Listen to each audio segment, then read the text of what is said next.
brief. 咁我哋咧係會盡量簡短一啲。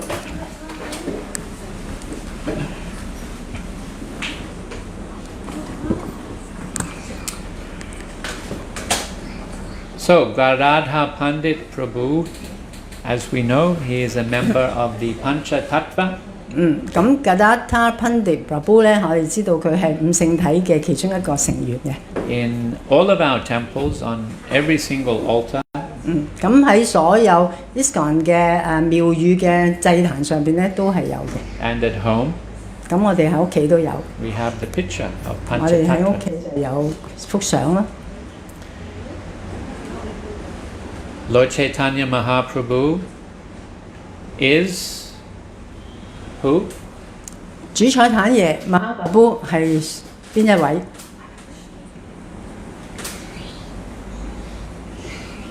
Who is Lord Chaitanya Mahaprabhu? Tom. Yeah, Krishna himself. 係 Krishna the 本 mood of 人， Radha. 係喺Radha 嘅心水。 And Lord Nityananda is 咁主 Nityananda 又係邊位咧？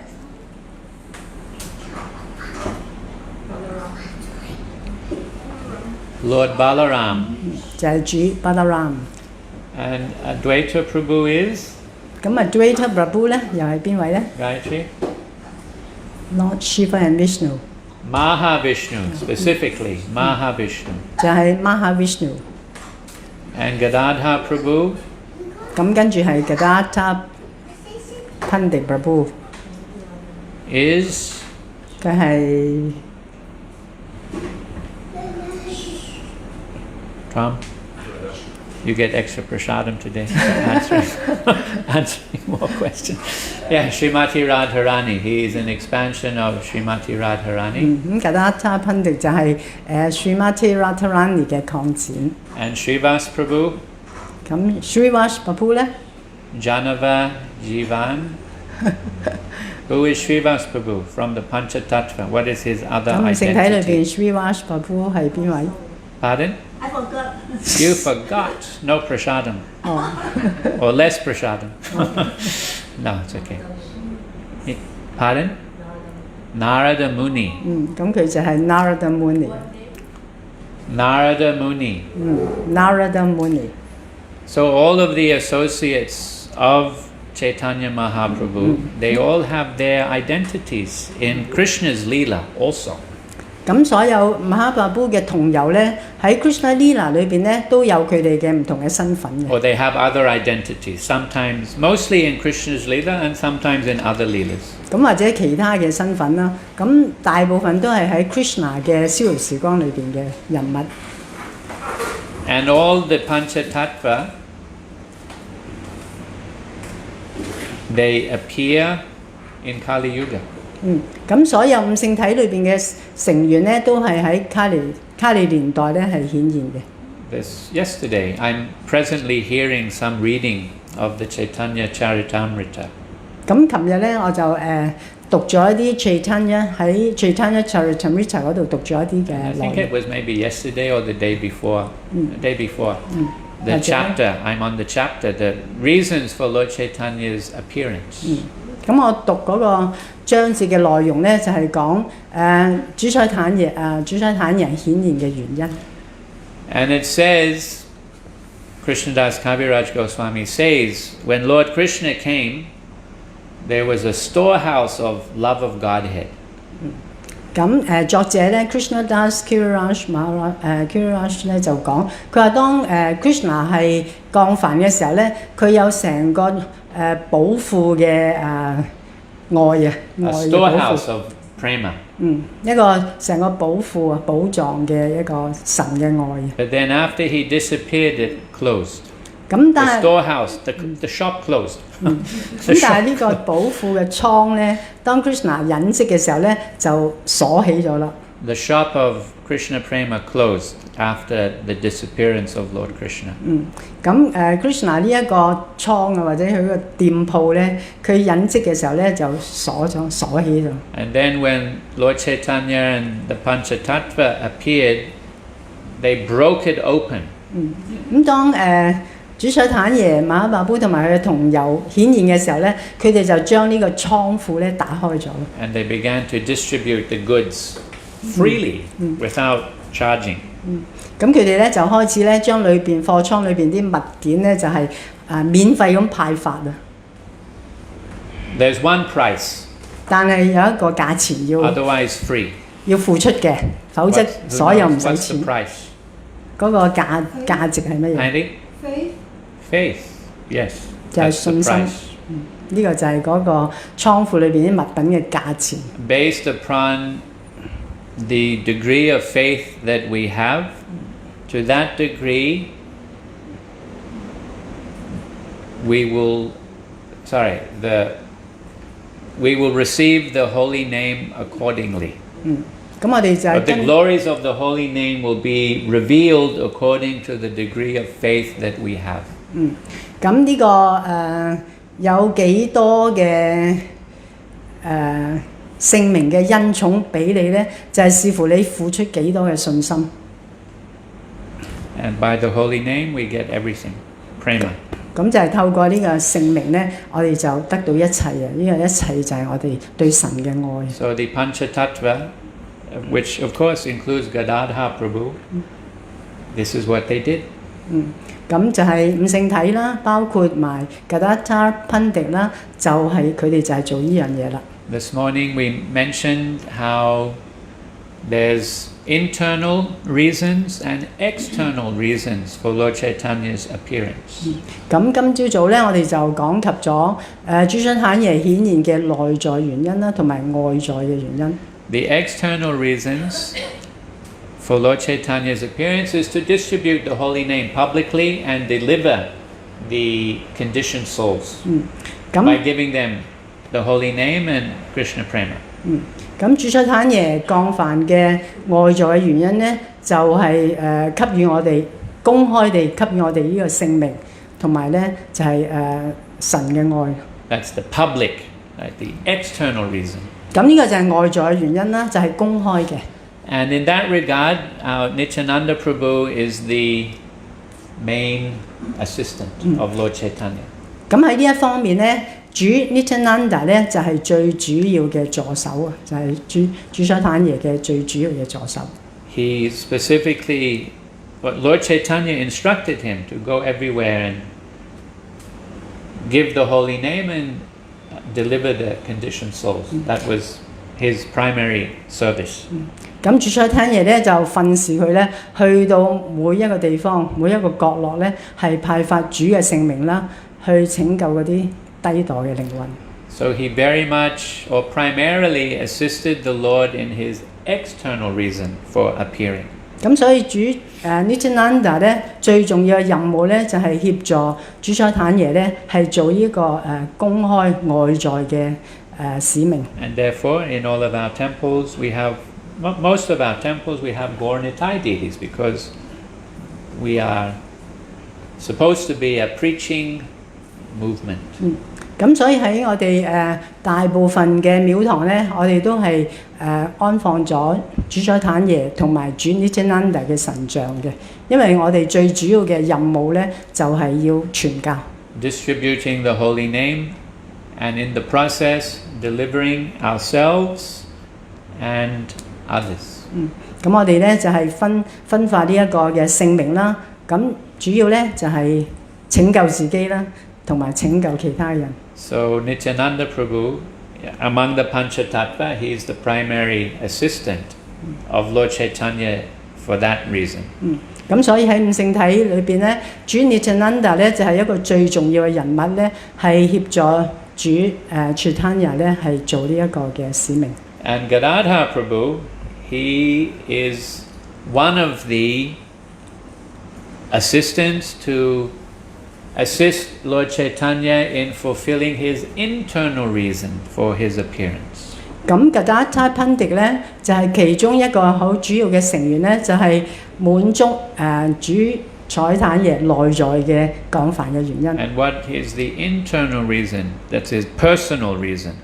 咁呢個就係內在嘅原因咧，就係主彩坦爺嘅個人嘅原因嚟嘅。 There's the public reason and then there's the private reason for the Lord's appearance. 咁主出產爺降凡咧有一個公開嘅對公眾嘅一個原因嘅。咁而家咧就係一個私人嘅原因。The private reason is to experience the mood of a devotee.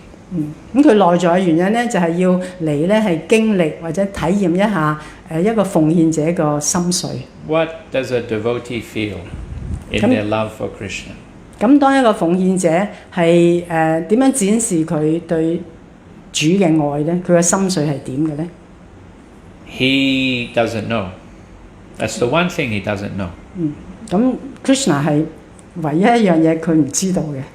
Because he's Krishna. So how will he know? 因為佢係 Krishna， 佢點會知道一個奉獻者嘅心髓咧 So therefore he knows, Krishna knows, I have to accept the mood of a devotee to know that. 咁 Krishna 咧就知道咧，如果佢要知道一個奉獻者嘅心髓，對佢愛嘅心髓係點咧，佢就要成為一個奉獻者。So that, and among all the devotees, the gopis are considered the most loving devotees.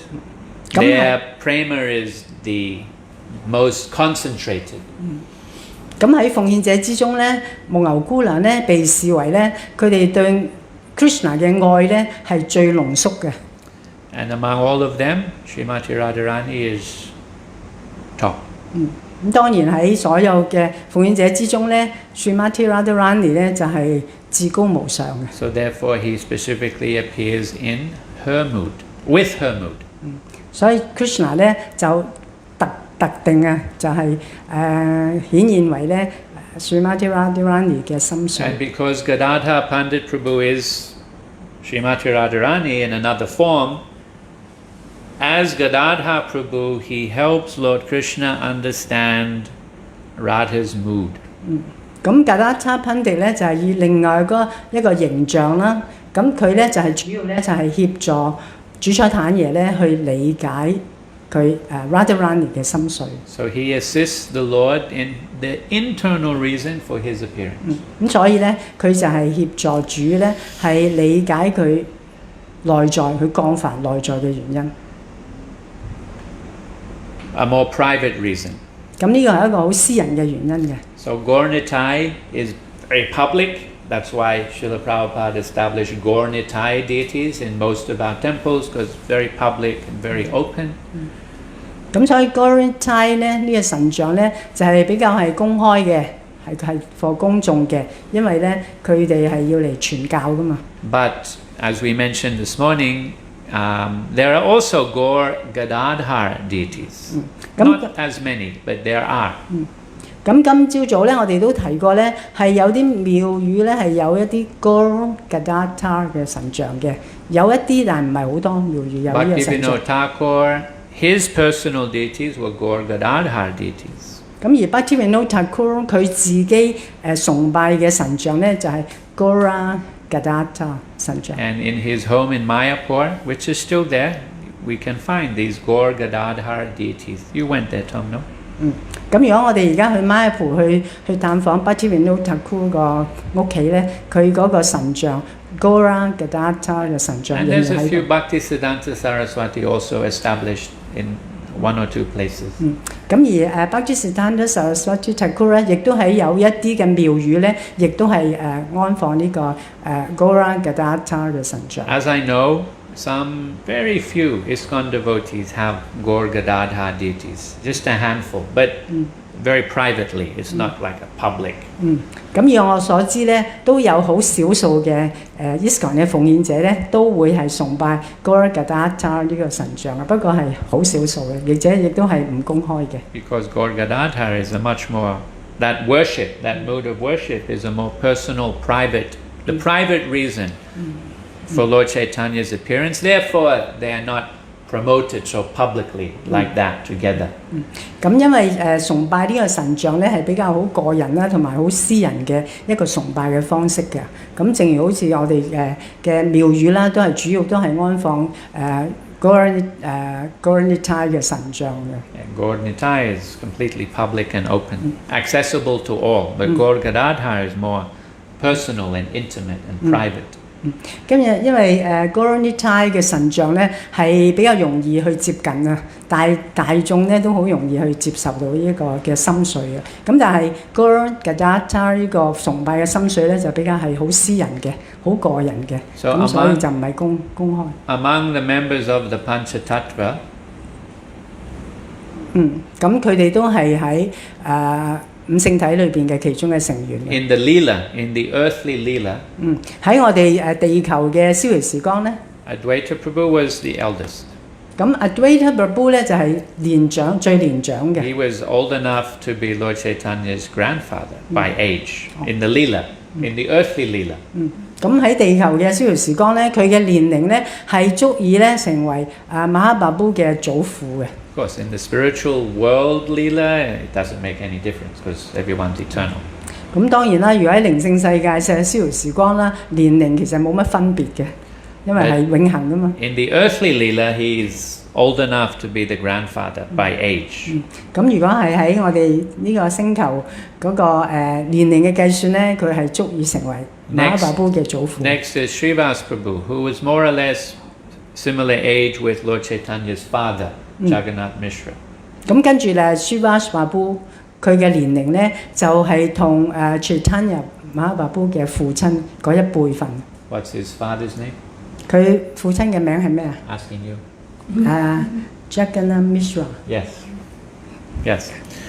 And then Nityananda Prabhu was 12 years older。咁主 Nityananda Prabhu 咧就比主菜坦爺係年長12年。But Gadadhara Prabhu was same age。咁 Gadadhara Prabhu 咧就係同年啊，同主菜坦爺係同一個年代。Same year。同一個年歲。They went to the same school together. They grew up together, etc. 咁佢哋咧喺同一間學校返學啦，一齊成長啦。So I'm going to tell, because of time, I'll just tell two pastimes。因為時間唔多啊，我就講兩個逍遙時光。One pastime relates to Gadadhara Prabhu's initiation。其中一個咧就係有關 Gadadhara Prabhu 嘅啟迪。As we know, Lord Chaitanya Mahaprabhu, he revealed himself a little bit later。咁我哋知道 Mahaprabhu 咧係比較晚啊，遲啲咧先顯現佢嘅真正嘅身份嘅。It was only the last year in Mayapur that he revealed his nature。咁差唔多係喺 Mayapur 嘅最後一年咧，佢先至展示佢自己真正嘅身份出嚟。Before that, he was hiding himself as a child, as a student, as a scholar。咁之前咧，佢都係將自己嘅身份隱瞞嘅。啲人都當佢係普通嘅孩子啊、學生啊咁樣。It was only the last 1 or 2 years that he revealed his Sankirtan movement and his mood of a devotee, and sometimes as the Supreme Lord. That only happened the last 1 or 2 years of his time in Mayapur, before he took sannyas。咁至於佢嘅真正身份啦，即係作為至尊人格守神啦，佢就一路都冇展示嘅，直到佢喺 Mayapur 最後嘅1-2年咧，佢先至咧係開始展示佢係奉獻者啦，devotee，然後佢就成立咗呢個 Sankirtan movement 啦，即係呢個齊頌聖名運動啦。然後最後咧就係主菜坦，即係至尊人格守神嘅身份。So after he revealed himself, then his different associates and devotees from other places, they all came to Mayapur to assist him in the Sankirtan movement。咁佢當一展即係表露咗身份之後咧，佢喺印度唔同地方嘅奉獻者咧就混集去一齊咧係幫佢協助佢進行呢個齊頌聖名運動。One such devotee was Pundarik Vidyanidhi。其中一個咧就係Pundarik Vidyanidhi。Pundarik Vidyanidhi。He came from present-day Bangladesh。佢就係嚟自現代嘅孟加拉係嘛 ？Bangladesh。And ISKCON obtained the land where he was born and where he lived They have ISKCON somehow obtained that land, Pundarik Dham, and there's a very large. I haven't been there, but there's a very large ISKCON temple there. 咁而家 ISKCON 咧就係擁有咗呢位人物嘅出生之地啊，咁咯，而家就叫做Pundarik Dham。So anyway, after Lord Chaitanya revealed himself, among other devotees, Pundarik Vidyanidhi also came to Mayapur to meet Mahaprabhu. 咁當其他嘅奉獻者咧，即係混集去到幫助主水坦爺嘅時候咧，咁 Pundarik 咧亦都咧嚟到即係協助主水坦爺。So Mukunda, one of Lord Chaitanya's associates. 咁跟住就係 Mukunda 啦，亦都係主嘅一個同入。The same Mukunda in the Gora Artik song.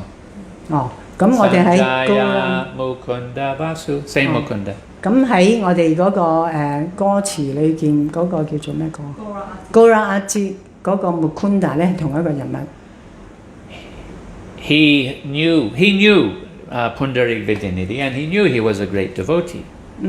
咁 Mukunda 咧，佢知道Pundarik Vidyanidhi 咧係一個奉獻者，同埋一個好偉大嘅奉獻者。So he heard he has come to Mayapur. 哦，咁佢聽聞咧 Pundarik Vidyanidhi 嚟咗 Mayapur。So he told Gadadhara Prabhu, "Let's go. A great devotee has come. Let's go and meet him." 咁佢就同Gadadhara 講，佢話：我哋去歡迎呢位人物啦，佢係一個偉大嘅奉獻者嚟嘅。Gadadhara Prabhu was very eager. Oh, great devotee. Let's go. 咁 Gadadhara 當時咧就好即係好熱情啊，好想去。So they came to where he was staying. 咁佢哋就去到佢住嘅地方啦。And Mukunda Prabhu introduced him. 咁 Mukunda Introduced Gadadhara. 咁 Mukunda 咧就將 Gadadhara 介紹俾Pundarik Vidyanidhi。And immediately Gadadhara Prabhu was very, you could say, disappointed. 咁一見到佢之後咧 ，Gadadhara 咧就有啲失望啊。Because he was expecting to meet a great devotee. 因為佢期待緊係即係見到一個偉大奉獻者噶嘛。But this great devotee was a different kind of great devotee. 咁但係呢個眼前呢個奉獻者咧係一個另類嘅奉獻者嚟嘅。Around, he was sitting on a very opulent asana with cushions and pillows and so many things. 咁佢當時咧就坐咗喺一個好富麗堂皇嘅座椅上邊啦，又有坐墊啊，又有軟枕啊，咁好多嘢即係佈置嘅。Dressed very nicely. 咁亦都穿着得好華麗嘅。And around him, people were fanning. 咁佢左右嘅人咧喺度即係同佢撥扇啊。His hair was very nicely tied and combed with oil. 咁佢啲頭髮咧就即係上咗油啦、立令啦，然後咧就好整齊咁樣咧係紮起啊咁。And from time to time, he would look in the mirror and, you know. 咁佢仲不時咧對住個鏡咧喺度裝扮一下自己喎。So Gadadhara Prabhu thought, what kind of a great devotee is this? 咁當時Gadadhara咧就諗啦，佢話呢一個係乜嘢類型嘅偉大奉獻者咧 So Mukunda Prabhu understood his confusion because he understood. 咁 Mukunda 當時咧都理解 Gadadhara 個心緒點樣反應。Gadadhara Prabhu by nature was very simple, renounced kind of devotee. 因為 Gadadhara Prabhu 本身咧都係一個好氣絕啊、好簡樸嘅奉獻者嚟嘅。So Mukunda Prabhu understood his confusion or doubt. 咁 Mukunda 咧係明白到 Gadadhara 當時嘅即係有啲混亂啊，同埋有啲疑惑啊。So Mukunda, was one of the Lord's singers. He would sing in the kirtans for Lord Chaitanya. 咁當時Mukunda 咧係其中之一個咧喺 Sankirtan 裏邊唱歌嘅人。So he began to sing some prayers from the 10th canto of the Bhagavatam in glorification of Krishna.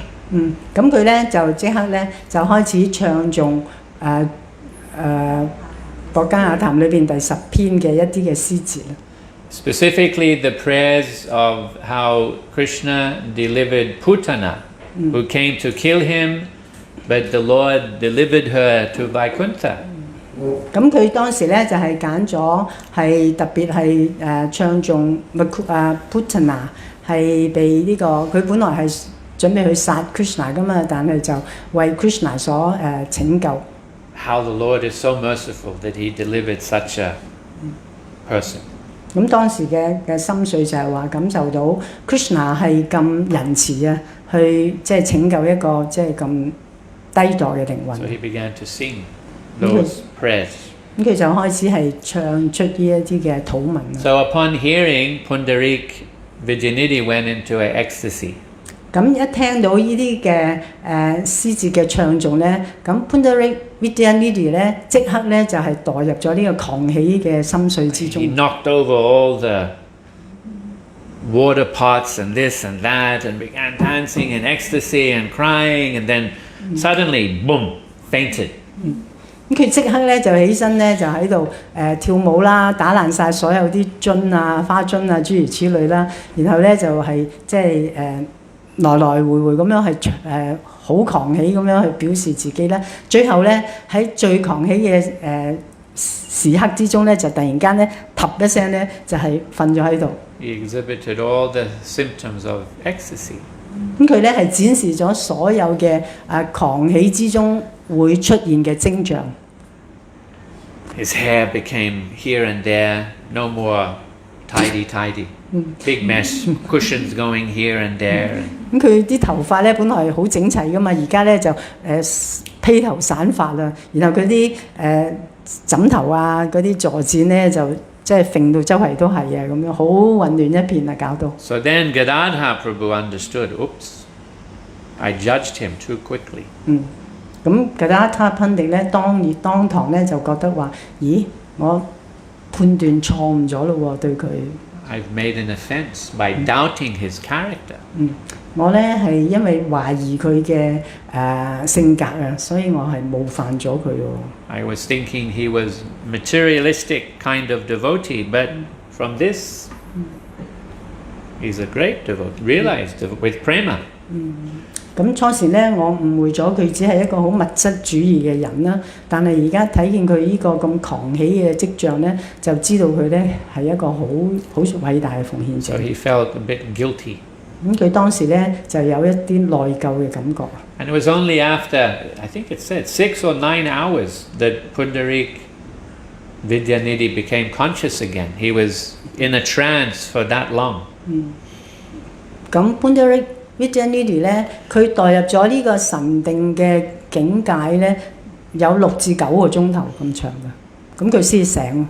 That's how much ecstasy such devotees experience in connection with Krishna. 咁可以想像咧，呢個奉獻者咧同 Krishna 嗰個聯繫咧係有幾深啊。In the meantime, Gadadhara Prabhu had left, Mukunda Prabhu, everyone had left. 咁之後咧，佢哋 Mukunda 同埋Gadadhara 咧就離開咗嗰個地方啦。And Gadadhara Prabhu expressed his mind to Mukunda.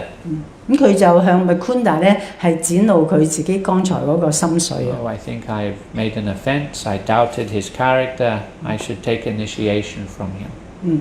咁佢就話我對佢有一種冒犯啊，因為我懷疑佢嘅性格啊，所以咧我係應該向佢請求同我啟迪。Take shelter of him and accept initiation, and thus be forgiven for my offense. 咁向佢請求啟迪啦，然後咧就係用呢一個嘅行動咧，係希望咧係佢會原諒我嘅冒犯。He expressed his thoughts also to Lord Chaitanya, who said yes. 佢亦都將呢一個嘅心緒咧係透露俾主宰坦爺知道，咁主宰坦爺都贊成佢咁樣做。And then the next time Mukunda took Gadadhara Prabhu to Pundarik Vijayanidhi and revealed Gadadhara's thoughts. 咁所以咧跟住Mukunda 咧就帶 Gadadhara 去見 Pundarik Vidyanidhi 啦，然後咧就係、吐露佢所有嘅內心嘅情緒 And 情感。 gave him initiation. 咁於是咧就成就咗啦，呢次 Pundarik Vidyanidhi 咧就係、啟迪咗 And who Gadadhara。 was Pundarik Vidyanidhi in Krishna's Leela? 咁 Pundarik Vidyanidhi 喺 Krishna 嘅逍遙時光係邊一位人物啊？ Because remember, all of Lord Chaitanya's associates, most of them have their identities, eternal identities in Krishna's Leela or other Leelas, but mostly in Krishna's Leela, in Vrindavan. 咁我哋記住一點就係話喺主宰坦爺嘅逍遙時光裏邊咧，大部分嘅人物咧都係喺 Krishna 嘅逍遙時光度出邊嘅，大部分。 So in Krishna's Leela, who was Pundarik Vidyanidhi? 咁係佢係喺 Krishna 嘅逍遙時光嘅邊一位？ Tashi Mataji? Vrishabhanu Maharaj. 哦，就係 Vrishabhanu Maharaj。 And who is Vrishabhanu Maharaj? 咁 Vrishabhanu Maharaj 又係邊位啊？ Tom? Pardon? Yes, Srimati Radharani's father, 咁就係 Srimati Radharani 嘅父親。 who came as Pundarik Vidyanidhi in Lord Chaitanya Mahaprabhu's Leela and became the guru of Gadadhara Prabhu. So quite appropriate relationship. 咁佢喺Krishna 嘅逍遙時光，佢就係Srimati Radharani 嘅父親啊嘛。咁而喺主宰坦爺嘅逍遙時光咧，佢就係好似一個老師咁，俾啟迪佢。咁所以咧，其實都係好貼切嘅個身份。 We're going to finish at 1:30. 我哋1:30。 The program says 1:45, but that's too late for lunch. So we'll finish at 1:30. 咁我哋提早。 So that's a very well-known pastime. 咁呢個其實係一個好出名嘅逍遙時光。 Another pastime towards the end of his Leela, Gadadhara Prabhu remained in Jagannath Puri. 咁另外一個逍遙時光咧，就係差唔多佢晚年啊，佢隱跡之前嘅。咁佢當時咧就喺 Jagannath Puri。 Because he knew Lord Chaitanya would be here, so I'll stay in Jagannath Puri. 因為佢知道主宰坦爺咧會長時間留喺 Jagannath Puri 嘅。 So he stayed in a garden area. 佢就係住喺一啲花園咁上下嘅地方。 Everybody stayed. The monks all stayed in garden-like areas. 咁所有嘅出家人都係會住喺一啲好似花園咁嘅地方咁樣。 With a little hermitage. 咁有一啲嘅茅屋仔啊咁。 So at one point during his time in Jagannath Puri, Lord Chaitanya Mahaprabhu found a Krishna deity, a Gopinath deity, in that same area. 咁有一次咧，主宰坦爺咧就喺佢住個附近嘅地方咧，就發現咗 Krishna 嘅一個神像。 Lord Chaitanya found some stone sticking out of the ground and moving the sand and earth away. They found the deity. 咁就係主宰坦爺咧喺佢屋企附近發現有啲石頭啦，於是就掘開啲石頭咧，就發現咗有一個神像喺度。 And gave him to Gadadhara Prabhu to worship, a Gopinath deity. 咁咧呢個就係 Gopinath deity 啊，咁佢就將呢個神像咧俾Gadadhara去崇拜。 Tota Gopinath. 呢個佢嘅名咧就係 Tota Gopinath。 You haven't been to Jagannath Puri yet, huh? Been to Puri, I can't go to Jagannath obviously because Did you go to the Tota Gopinath temple? I may have. Before I came to this country. Oh, then maybe you didn't, because I it's went to somewhere. Yeah. I don't know if I would have known. because it's a very Gaudiya kind of temple. So if you weren't aware of Gaudiya Vaishnavism, you may not have gone there. 咁而家呢個廟即係放 Tota Gopinath 呢個廟咧，就係好 Gaudiya 嘅風格嘅，可能唔係好似 ISKCON 嘅廟嘅。So he was worshipping. 咁 For the whole Gadadhara time he was there in very beautiful deity, 咁 Gadadhara Tota 咧 Gopinath deity. 就係崇拜呢個 Tota Gopinath 啦，咁係一個好靚嘅神像嚟嘅，大嘅。 Oh, why Tota? Tota means garden in Oriya. 哦， Tota 嘅意思咧就係喺東方咧就係解釋係花園 in Oriya, in Oriya Orissa language. Orissa 喺 Orissa 嘅呢 So 個地方。 Tota means garden in Orissa language. So Oh. because the deity appeared in the garden, the Lord gave him the name Tota Gopinath.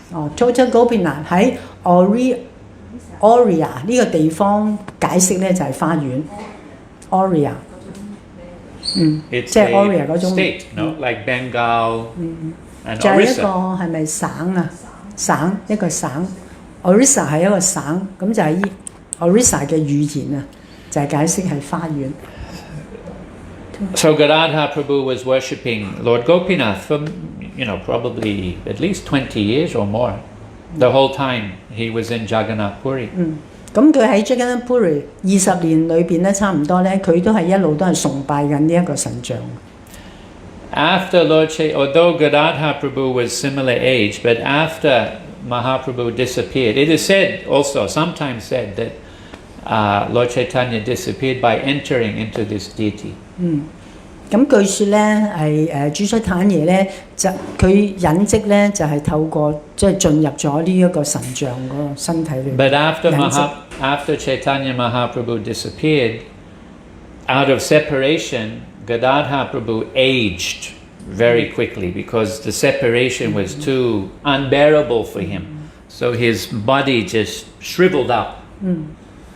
咁喺主宰坦爺隱跡之後咧，因為分離之情咧係太過強烈啦，所以格達他咧就老得好快啊！突然間咧就差唔多好似收縮咁樣，老得好快嗰種。 The deity is quite a tall deity. 咁而佢崇拜呢個神像咧都好高嘅，好高大嘅呢個神像。 So Gadadhara Prabhu expressed his difficulty in dressing because you have to stand and raise your hands and so on. 咁格達他咧當時咧就已經覺得咧係崇拜呢個神像嘅時候，要同佢着衫啊、戴花環咧係有啲力不從心啊。 But because Gadadhara Prabhu was so anguished because of separation from Lord Chaitanya and his body just became shriveled, he didn't have the strength or the physical ability to stand for so long to dress Lord Gopinath, Tota Gopinath. 咁就係因為呢個同主將坦爺嘅分離之情係咁強烈咧，亦都係咁猛烈咧，佢個身體啊，佢個軀體咧已經係變得係好虛弱啦，又收縮啦，所以咧佢都冇足夠嘅氣力咧，企咁耐咧嚟去即係服侍神像啊、着衫啊、戴花環啊，或者裝飾佢嘅身體啊咁樣。 So he expressed his difficulty to Gopinath. 咁佢就將佢呢一種嘅狀況咧，就向高片納呢個神像咧係傾訴。 Who responded, "Okay, I'll sit down." 咁神像咧就話：好啦，冇問題，我坐低啦。 And he did. 咁真係喎，呢個神像真係原本係好高大企喺度嘅，個神像坐 So 低 the 喺度。 deity is a sitting deity. 哦，咁所以咧呢個 The 神 deity 像 is sitting, cross-legged. 咁咧就係翹住腳坐低嘅。 You never find deities sitting, either lying, as in the Narayana forms, or standing. You never find sitting deities. 我哋冇見過一個神像咧係會坐低嘅，最多咧係會即係躺低啦，瞓喺度啦，好似 Narayana 咁樣啦。 But Gopinath is sitting. 咁但係高片納咧個神像咧就係坐低喺度。 And even sitting, he's quite a big deity. So standing, he could have been 6 feet, 6 to 7 feet, I think, quite, because even sitting, he's quite bigger than the average deity that we have in our temples. 總之，就算佢坐低咧，都係好大個嘅神像嘅，係即係大過晒所有我哋廟嗰啲神像。所以佢如果企喺度嘅時候咧，可能有6、7尺高嘅。 And we went there. You came with us, did you? You didn't. Oh, so unlucky. Yeah, it's a big regret. Yeah, and just before COVID, you came with us. No.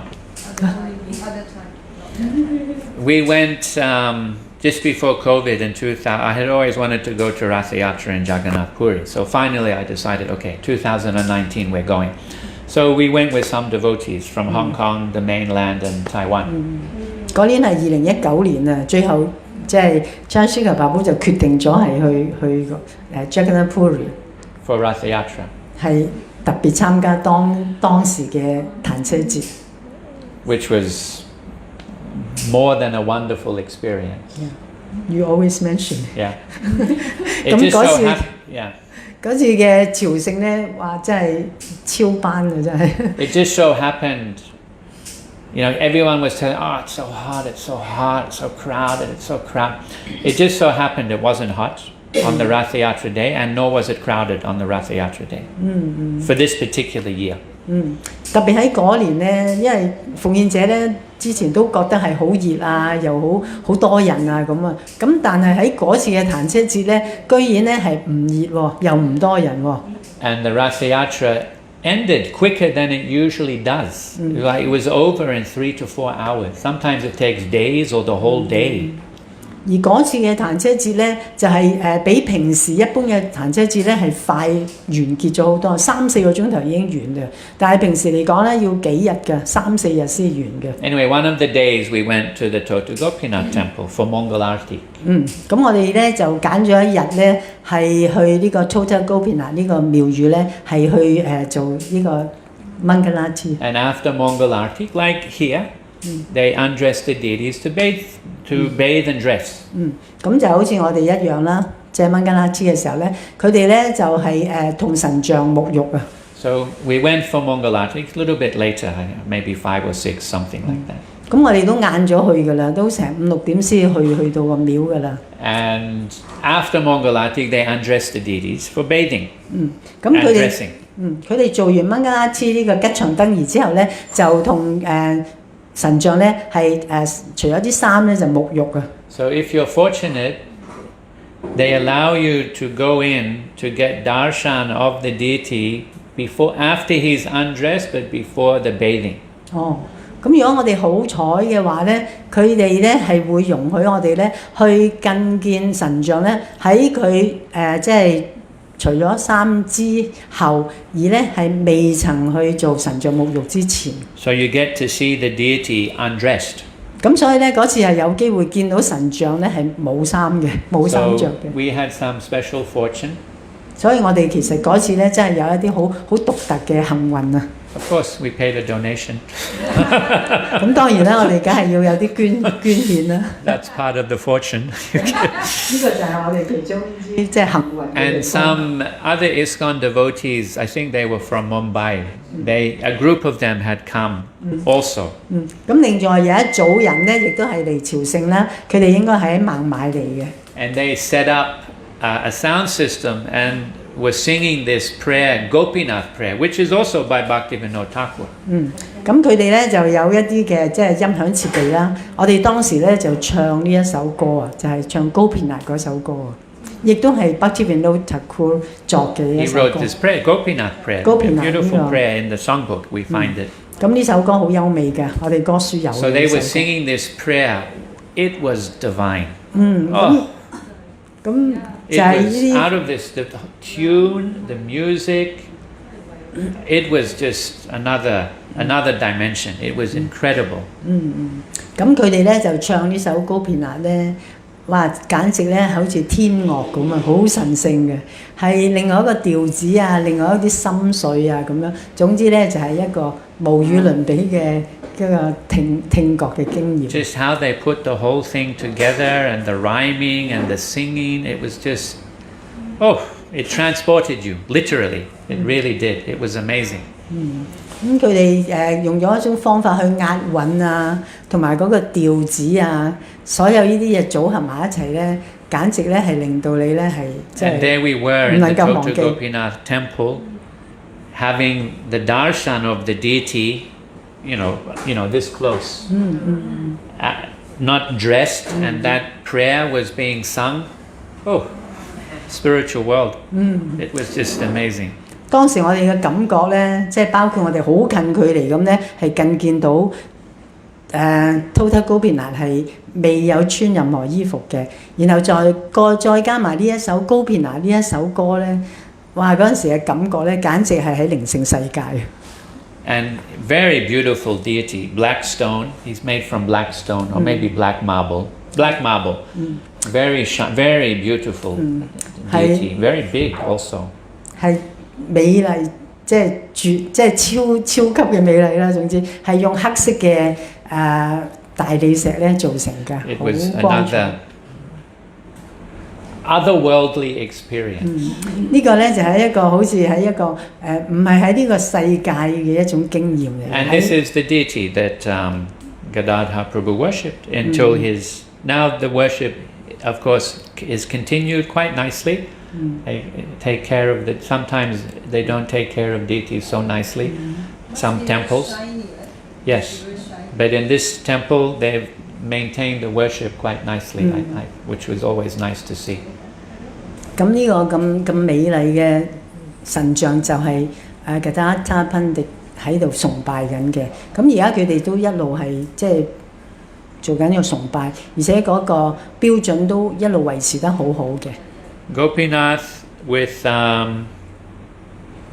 Srimati Radharani and I guess Lalita Devi.